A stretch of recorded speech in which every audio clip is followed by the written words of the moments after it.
身邊有個朋友嘅細佬本身有會計牌㗎，前幾年同佢女朋友結咗婚，喺元朗買咗層樓，諗住開開心心展開新嘅人生啦。點知呢幾年樓價從高位跌咗3至4成啊！前幾日佢突然間收到銀行一封信，晴天霹靂啊！銀行要求佢要抬200萬去填補翻樓價嘅跌幅啊，即係我哋講嘅 call loan 啊！喺咁嘅情況之下，佢就當然係束手無策啦，唯有向身邊可以借到錢嘅親朋戚友去借錢，最後籌到100萬，但係仲爭100萬喎，都唔知點算。其實我相信而家有好多香港人都有呢個前幾年買咗樓，而家樓價跌咗3至4成，有潛在俾銀行 call loan 嘅可能性，陷於呢個處境，心情其實當然係唔開心啦。呢位會計界嘅朋友，佢有幾條出路，第一就係嘗試同銀行傾下數，還住100萬先，另外100萬可唔可以分期去還啊？另外一個可能性就係嘗試做債務重組，當然啦，佢亦都可以申請破產啊。但係佢呢啲專業人士申請咗破產，就會冇咗個職業牌照，以後可能都唔知點樣揾食啊。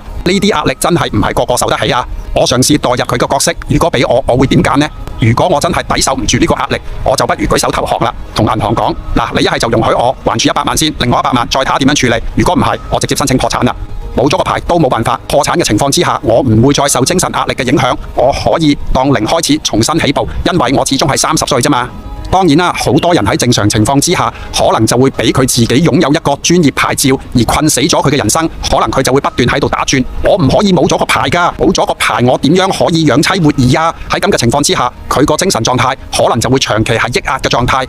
屈住真係有機會諗唔開啊！所以我真係覺得，如果俾我做佢，如果我抵受唔住呢啲壓力嘅話，我寧願置諸死地而後生，冇咗個牌先，申請破產，喺完全冇精神壓力嘅情況之下，重新起步，接受自己一無所有，重新開始，再唔會俾任何嘢困住你嘅人生，咁先可能有新嘅可能性。當然講係非常容易啦，身處嗰個環境其實都真係幾煎熬、幾困擾，所以我經常同大家講，容許自己有唔同嘅發展方向，唔好俾任何身份又或者係某啲嘅枷鎖去困住自己，只可以行呢條路或者嗰條路。Why not？點解唔可以有其他新嘅選擇、新嘅可能性呢？